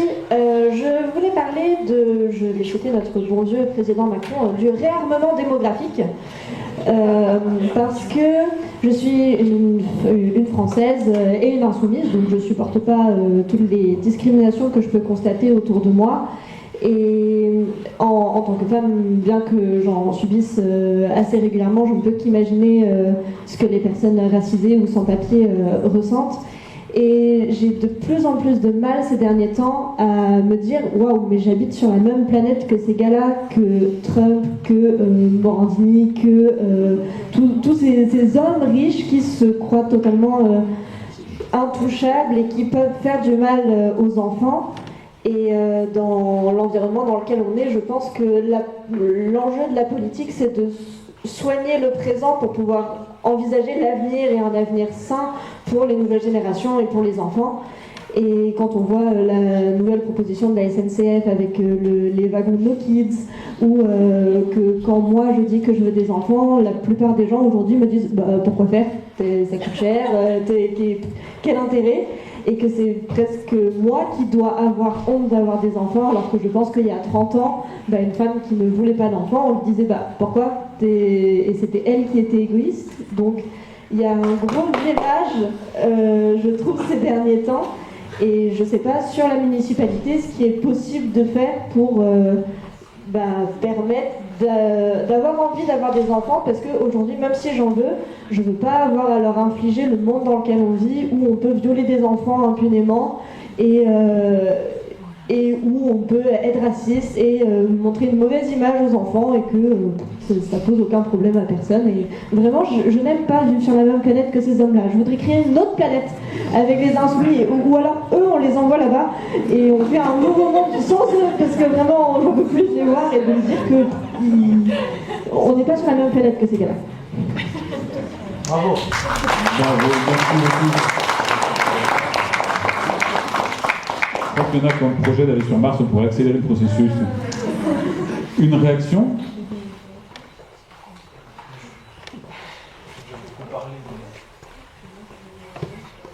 Parce que ça parle de planète. On a peut-être un petit commentaire sur la question de l'extrême droite quand même. Parce que je pense que s'il faut se mettre en ordre de bataille pour gagner la période électorale, les municipales, la présidentielle et les législatives derrière, il faut aussi se mettre en ordre de bataille au cas où on les perdrait. Ce qui peut arriver. Ce qu'il faut savoir anticiper. Et dans cette configuration-là, dans le cas où l'extrême droite arriverait au pouvoir national, en fait, ce qui sera en première ligne, ce sera l'échelon municipal face aux politiques répressives. D'où, moi je parlais d'une idée de citoyenneté locale, mais il faut créer des cités qui produisent de la protection politique face à l'extrême droite. Et ça, les municipalités, elles ont des leviers pour faire ça. Ça peut être de la diplomatie ou du rapport de force avec les préfectures, ça peut être de l'accompagnement juridique, ça peut être de la mise à disposition matérielle d'équipements municipaux, ça peut être la création de réseaux informels. Peut-être qu'à un moment donné, dans l'histoire de ce pays, à court terme, il faudra cacher les gens, c'est pas impossible. Peut-être qu'à la municipalité, ça peut être un point de coordination aussi de réseaux de solidarité informels. En tout cas, ça va se jouer au niveau local, sur là où on habite, en fait. Hein. C'est là que le rapport de force il va avoir lieu, beaucoup moins, à mon avis, qu'au Parlement, par exemple. Et donc, il va falloir être prêt à habiter les villes différemment face à l'extrême droite. Ça va recréer une polarité politique un peu différente, comme ce qui est en train de se passer aux États-Unis, notamment avec l'ICE, où on voit bien que c'est Minneapolis qui aujourd'hui tient le bras de fer avec Donald Trump.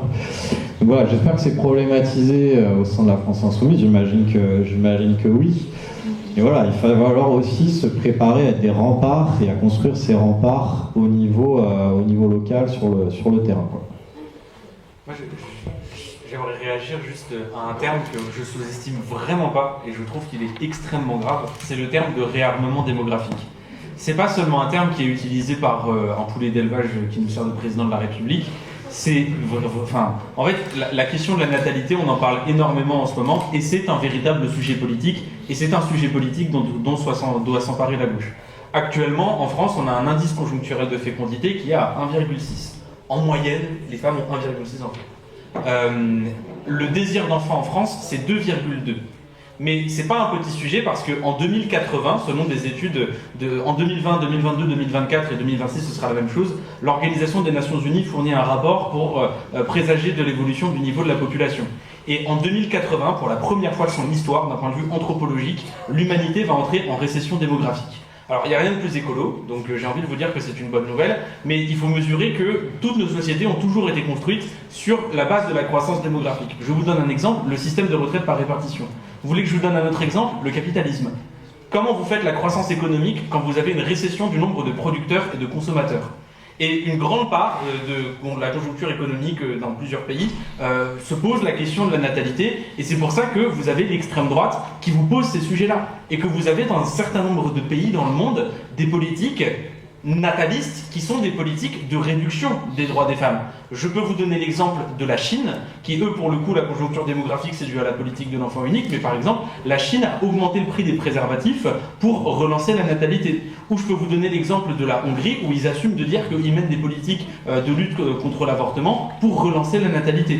Et ce sont pas seulement c'est pas seulement de l'antiféminisme tel qu'il a toujours existé depuis des siècles, c'est aussi une doctrine économique de gens qui se disent si jamais il n'y a pas une relance de la natalité, c'est toute la logique économique derrière qui va tomber. Et je vous raconte ça pour qu'on comprenne que c'est un enjeu pour le capital que de s'attaquer aux droits des femmes. Et c'est ça le sujet qui est posé par le réarmement démographique.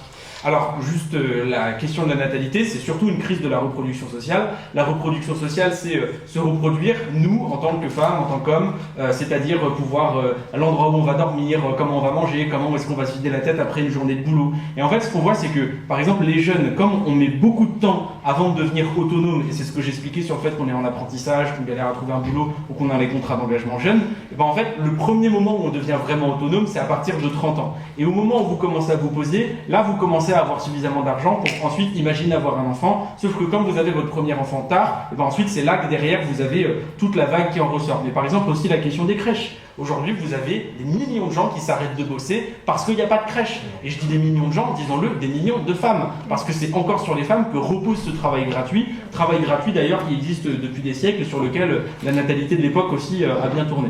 Je veux aussi terminer sur une dernière chose. Je sais qu'en ce moment ça peut faire peur tout ce qui est en train de se passer. En vrai, on est un pays qui est éduqué, on est un peuple qui connaît son histoire. Tout aujourd'hui ressemble au XXe siècle. Que ce soit le fait qu'on ait une inflation qui soit immense, que pour relancer la machine capitaliste, ils investissent massivement dans l'armement, que l'ONU soit réduite au rang de société des nations et que le droit international n'existe pas, qu'il y ait une banalisation des génocides, que le racisme et l'islamophobie modernes reprennent exactement les mêmes rhétoriques qu'ils utilisaient à l'époque contre les juifs et contre les juifs pendant le XXe siècle. Donc on peut se dire, merde, l'humanité est en train de refaire exactement ce qu'elle a fait au XXe siècle. Il y a juste une différence entre le XXe siècle et le XXIe siècle. C'est qu'à l'époque, la jeunesse, elle était à l'extrême droite. C'est pas le cas au XXIe. Et c'est pour ça que, quand on me pose la question sur l'avenir, moi je vous le dis, mes amis, je suis profondément optimiste, parce que notre génération, de toute façon, va se retrouver confrontée à des enjeux qui nous dépassent. Comment est-ce qu'on affronte le dérèglement climatique? Comment est-ce qu'on affronte une humanité qui est en décroissance démographique? Comment est-ce qu'on fait avec le monde Internet, avec l'intelligence artificielle? Moi, je suis optimiste parce qu'en fait, on n'aura pas le choix que de s'en sortir. Mais quand je regarde les bases sur lesquelles la jeune génération s'avance pour affronter ce monde, je trouve qu'on est suffisamment bien équipé et qu'on ne refera pas la même connerie qu'au XXe siècle. En tout cas, moi, je suis optimiste et j'ai hâte d'aborder cette suite de l'intelligence.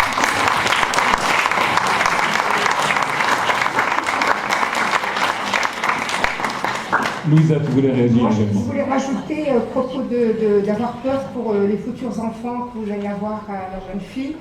Vous avez peur du racisme, ben, nous on le vit au quotidien et on pense, nos enfants qui sont des adultes, et ceux qui sont petits, on pense à leur avenir. Donc il y a une inquiétude qui est très très grande chez toutes les personnes qui sont de la diversité, même français, mais de la diversité. Et je ne parle pas des gens qui sont avec une carte de 6 jours, qui sont réfugiés, mais les gens qui sont français, ils sont très très inquiets des résultats de l'extrême droite qui monte, qui n'arrive pas de monter, et on ne voit pas d'avenir. Enfin, on se dit il n'y a pas d'avenir pour nos enfants et nos petits-enfants. Mais vous disiez qu'envoyer sur la ligne Trump, mais et l'extrême droite, s'il y avait une fusée qu'on pouvait les mettre dedans et appuyer sur le bouton, moi je dirais que j'étais la première à appuyer sur le bouton. Malheureusement, on ne peut pas le faire. Voilà, on les a et on ne peut pas faire. La seule chose qu'on a à faire, c'est de le combattre politiquement. Et on est là ce soir tous ensemble pour ça.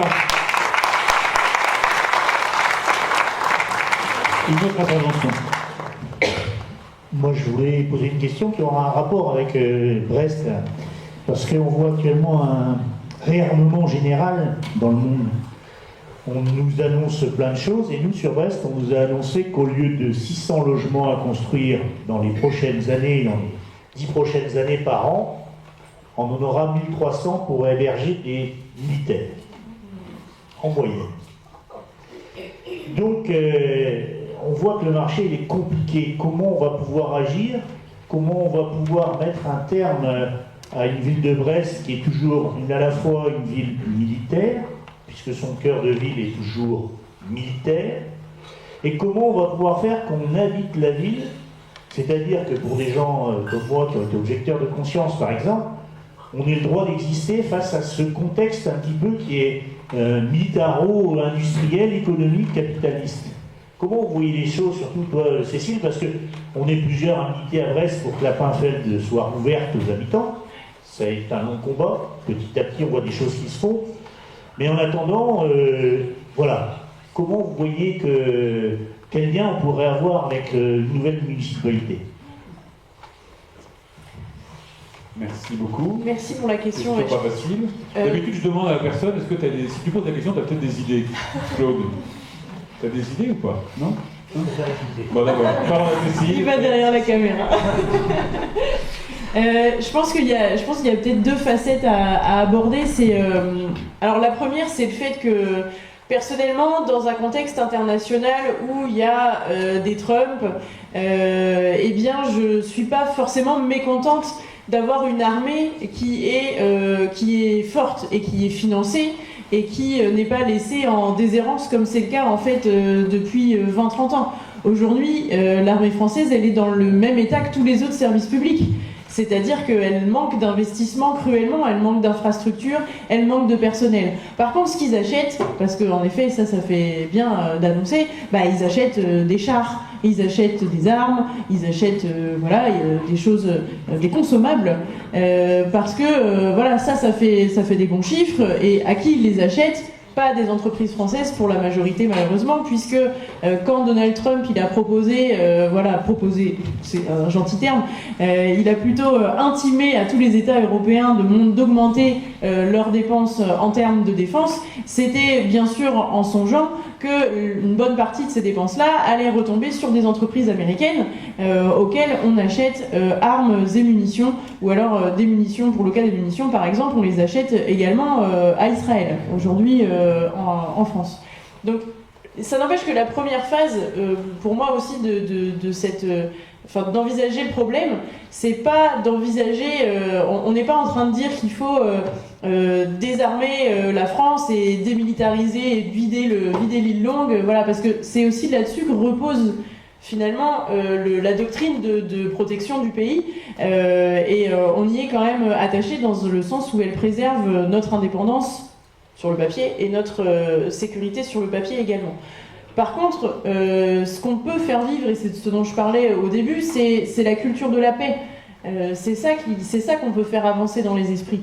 Et on le sait très bien ici, parce que justement, on est une ville marquée par la guerre, on sait très bien ce que ça produit, et on sait très bien pour quelles raisons il ne faut absolument pas que ça se repasse. Donc en fait, là-dessus, il y a des actions symboliques, mais pas que, qu'on peut mener. J'en parlais un petit peu tout à l'heure, elles ne se limitent pas à ça. Et tu parlais aussi tout à l'heure du coup des logements. C'est ça qui allait être construit pour loger les militaires à Brest.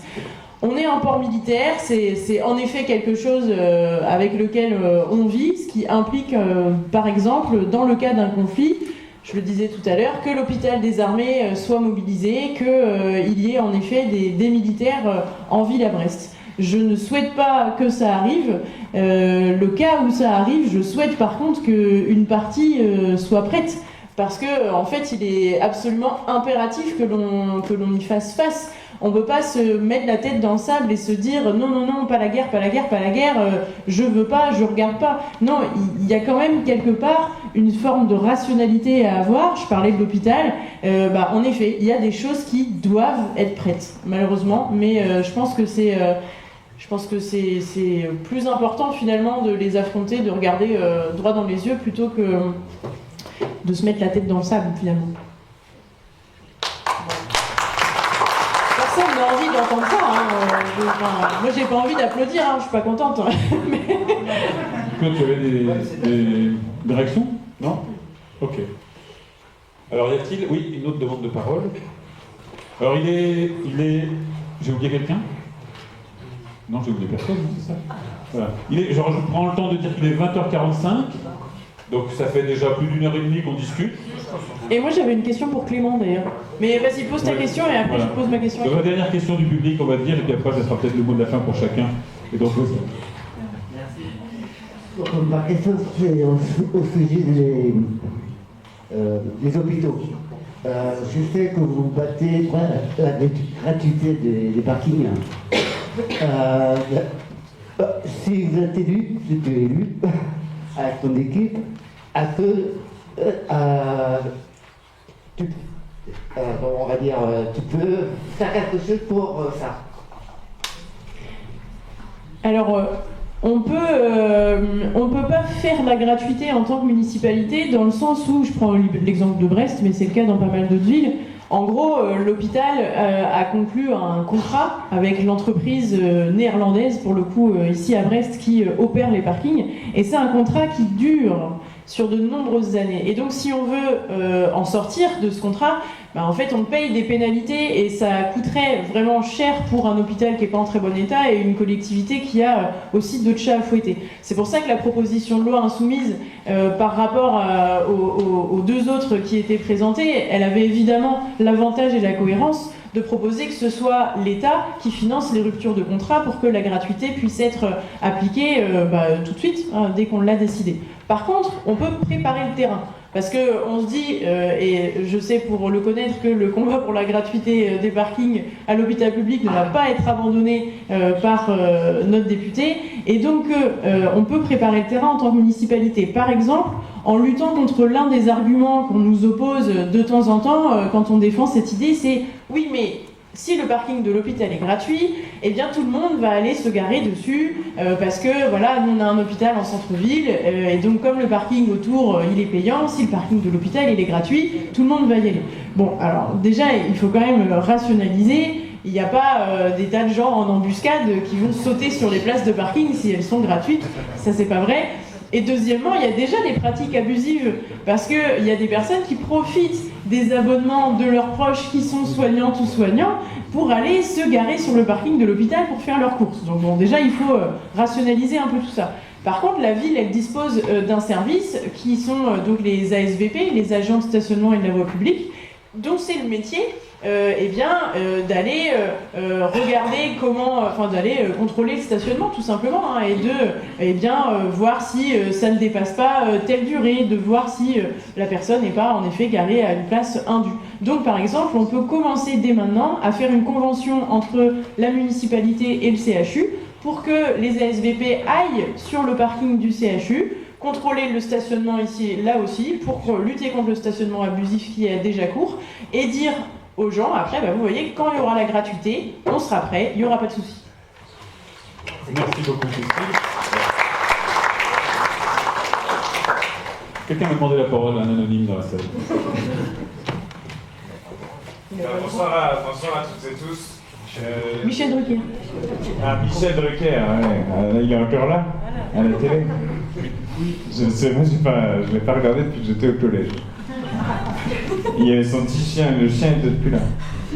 Bref, bon, non, je voulais juste prendre la parole un instant pour saluer la grande qualité des échanges de ce soir. Je pense que ce qu'on a donné à voir là me paraît être un point d'appui très important qui nous conduit effectivement vers une politique municipale qui aura des aspects concrets répondant à des besoins concrets et à des problèmes concrètement posés par les concitoyens et concitoyennes à Brest. Et je pense que l'écoute est fondamentale. L'écoute des citoyens, l'écoute des personnes, des associations dans tous les quartiers, et l'écoute des services et des gens qui aussi connaissent le boulot, pourquoi ils sont faits. On a plein d'exemples comme ça d'histoires qui nous sont remontées.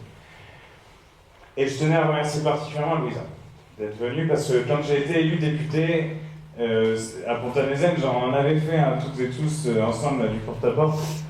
Mais Louisa, elle m'a accueilli dans le quartier, on a visité ensemble, on a visité l'association, plein d'associations, etc. La BAF qui fait un travail remarquable aussi pour l'intégration des personnes qui arrivent ici.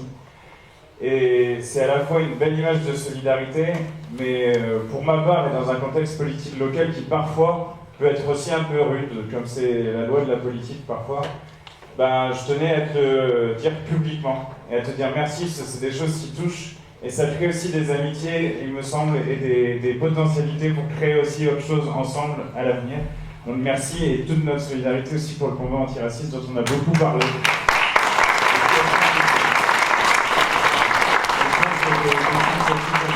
Les sont de celles qui font vivre concrètement la République, au lieu de ceux qui n'arrêtent pas d'en parler et qui ne sont pas républicains. Donc voilà. Merci pour l'invitation, je tenais à vous dire merci beaucoup pour l'invitation. Merci Ouza, et voilà, je m'en arrête là. Merci évidemment à lui d'être venu d'aussi loin, à Clément d'être venu de loin quand même aussi, quelque part, du sud comme on dit. Aussi, il est dans le Morbihan pour Et quant à Cécile, je veux dire à Cécile et aux autres membres de la liste, mon immense fierté de cette campagne qui est menée, et je mets toutes mes convictions, toute mon énergie et toute la volonté que je peux avoir à mettre tout pour la victoire de la liste insoumise, parce que Brest c'est une ville que j'aime beaucoup.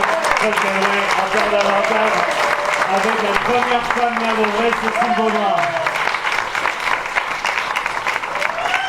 Merci beaucoup. Juste avant le mot de clôture, j'ai un infirmier du CHU qui m'a demandé de prendre la parole pour une alerte en fait. C'est très dur de passer après M. Cadalin qui a motivé un peu les foules. Juste deux choses, du coup je suis infirmier au CHU de Brest, je travaille pendant plus d'un an dans le service des urgences et de nuit. Donc j'ai beaucoup côtoyé ce qu'on appelle le SAS, et ce qui est en réalité vraiment un hangar où 14-15 patients sont entassés avec aucune intimité mise à disposition des patients et patientes, où au final on côtoie la personne qui est alcoolisée, qui revient, qu'on vient regarder, qui peut être à la rue, avec des personnes qui se sont fait agresser autour de la rue. Donc au final on a plein de publics qui ne se côtoient pas, qui se retrouvent dans une intimité qui est obligée. Avec, on est à l'hôpital, donc forcément on a des patients qui sont dénudés, qui sont dans des états qui font que ils vont arracher leurs vêtements, etc. Donc nous on est habitués en tant que soignants, mais des personnes ne sont pas habituées en fait à ça et à le côtoyer, et ce qui est tout à fait normal. Et malheureusement ça arrive, nous avons des personnes en fait qui décèdent dans ce SAS du fait de trop d'attentes. Et qu'ils n'ont pas pu en fait voir un médecin assez rapidement. La direction est au courant, ça a été remonté auprès des cadres, mais en fait rien n'est fait, et je pense que en fait rien ne sera fait Parce qu'à chaque fois, on se dit, quand il arrivera quelque chose de grave, on prendra attention à ces choses-là, mais les choses graves arrivent. Et je pense sincèrement que depuis... moi, je suis infirmier, je suis arrivé après le Covid, mais j'ai fait mes études pendant le Covid. Et je pense qu'avec cette notion de nous sommes en guerre, etc., les soignants ont perdu le sens de la raison et de ce qui est tolérable et de ce qui n'est pas tolérable. Et je pense que malheureusement, on s'est trop habitué en fait à voir des gens mourir du fait de l'attente, parce que nous étions en situation de crise pendant le Covid.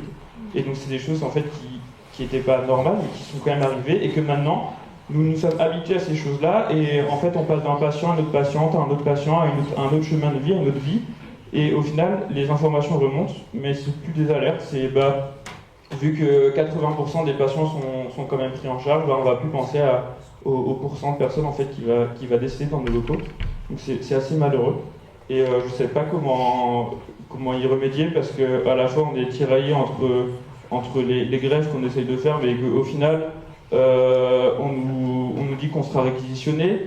Donc au final, les équipes se montrent entre elles, et il y a cette chose-là où au final on ne veut pas mettre dans la merde nos équipes. Et du coup on arrête de faire grève, et à la fois du coup les choses continuent de dysfonctionner, etc. Donc on est pieds et poings liés. Et autre chose aussi, l'hôpital, je trouvais que c'était une bonne chose, parce que l'hôpital de Brest, enfin pas l'hôpital, mais en tous les cas les personnes qui travaillent la nuit avaient une sorte de tolérance, d'hospitalité, à laisser les personnes qui sont à la rue en fait aller dormir dans les locaux de l'hôpital, dans les locaux du CHU. Et donc des fois, quand j'allais au travail, à 7h du matin, 6h30, je voyais des familles en fait même, qui étaient avec leur bagage et qui dormaient avec la lumière. Et à la fois, je trouvais ça d'une tristesse, mais dingue, parce que on est en France, et c'est pas normal qu'il y ait des gens qui dorment dans cet hôpital, mais à la fois, je trouvais ça beau que l'hôpital garde cette notion d'hospitalité. Et depuis cette semaine, il y aurait eu une agression, et donc l'hôpital met fin totalement à cette hospitalité. Et donc des moyens privés ont été demandés par la direction pour une fois être efficace. Donc des moyens privés sont mis en place, et la police, en travaillant avec la police aussi de Brest, pour déloger systématiquement chaque personne qui logera dans le CHU de Brest. Et donc c'est un peu une alerte que j'ai envie de nous donner. On sait très bien comment la police peut être, notamment avec des personnes qui sont racisées, des personnes qui sont vulnérables, et en plus qui sont à la rue, donc avec très peu de moyens d'action pour dénoncer des violences qui peuvent être commises. Et donc en fait le CHU, et en tous les cas Brest, ne va pas au fond du problème qui est le logement, et va, pour faire plaisir aux soignants, montrer une réactivité en mettant fin en fait à cette belle hospitalité qui avait lieu en fait au CHU. Donc voilà, une petite parenthèse, mais peut-être que des choses remonteront au fur et à mesure des jours, et je pense que c'est nécessaire d'avoir cette oreille attentive, que des personnes peuvent être potentiellement agressées dans ce CHU par la police, et par aussi des agents privés. Donc voilà, merci.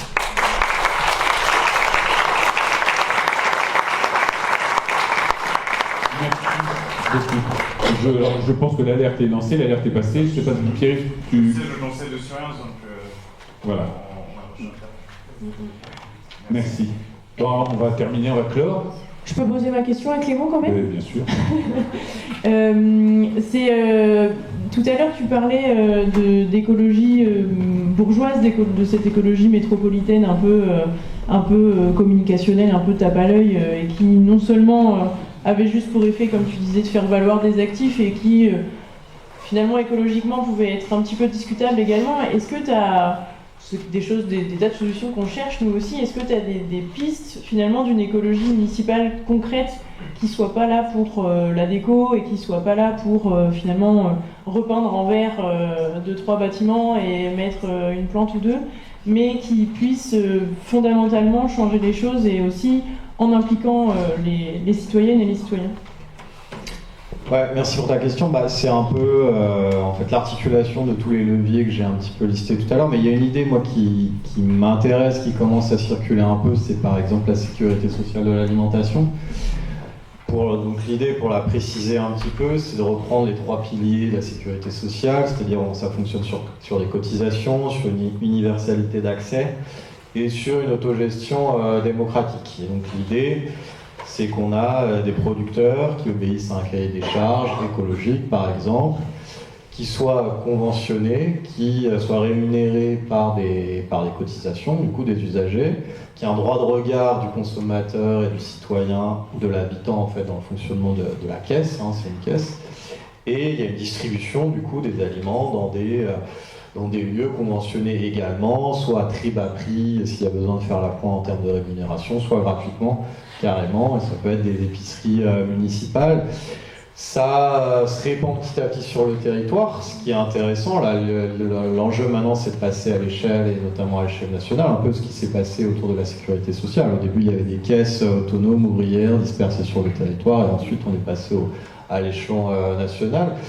Et là, très concrètement, la difficulté avec ces expérimentations, c'est d'avoir l'apport initial pour faire des avances sur salaire vis-à-vis des agriculteurs des producteurs qui seraient intéressés, et donc d'amorcer en quelque sorte la pompe, et ça il faut des apports extérieurs, et notamment la mairie peut complètement donner des subventions pour porter ce type d'initiatives qui sont du collectivisme écologique, qui est typiquement pour moi. Et donc là, ça peut avoir un impact réellement systémique avec une écologie populaire. Pour moi, c'est un des items sur lesquels c'est un marqueur sur lequel c'est important de se positionner, notamment dans les campagnes insoumises sur ces municipales. Voilà une idée parmi d'autres, mais qui me semble intéressante. Excellent, c'est dans le programme.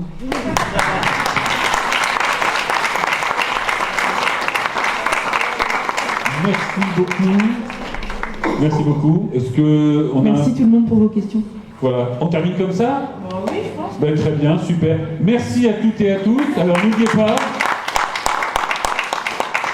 nous sommes en campagne électorale. Donc en fait, en gros, votez, faites voter, n'hésitez pas à faire campagne. Si vous voulez passer au 212 rue Jean Jaurès, c'est le local de campagne pour prendre des tracts, aller faire des distributions ou participer aux actions. Toutes les voix vont compter. Et c'est comme ça que la France Insoumise gagne les élections, c'est en allant au porte-à-porte, c'est en allant sur les marchés, c'est en discutant avec vos voisins, c'est en invitant vos voisins à un apéro pour discuter politique, parler de cette soirée. Allez sur le site web de la France Insoumise, de brestinsoumise.fr, pour trouver l'argumentaire, pour trouver les propositions à mettre en œuvre quand Cécile sera maire. Et donc, ensemble, démocratiquement, on va gagner. Louisa. Merci. Je voulais juste vous dire que demain, vous êtes invités, vous êtes tous les bienvenus. On organise un séminaire entre 2 associations, un séminaire égalité hommes-femmes, demain après-midi au Centre Social Horizon de Pont-Saint-Michel. Donc c'est gratuit, donc de l'association, donc la mienne et une de Comores, et on va parler surtout de l'égalité des femmes chez nous, qui n'existe pas. Donc voilà, il y aura des poèmes, il y aura des danses, il y aura des costumes du Comores, il y aura un goûter. Voilà, vous êtes tous les bienvenus. Et j'ajoute juste un petit mot sur le fait qu'à la sortie de la salle, vous allez pouvoir trouver plusieurs choses. Vous allez trouver des livres passionnants qui sont en vente. Vous allez trouver une fiche contact sur laquelle laisser votre adresse email et votre numéro de téléphone si vous êtes intéressé pour rejoindre notre campagne et avoir nos actualités. Et vous allez normalement également trouver une petite boîte à dons, parce qu'une campagne municipale, ça coûte forcément des sous, surtout qu'on est ambitieux, on n'est pas là pour faire de la figuration. Donc si vous le pouvez, n'hésitez pas à nous laisser quelque chose ou à nous en parler. Merci à vous, très belle soirée, à bientôt.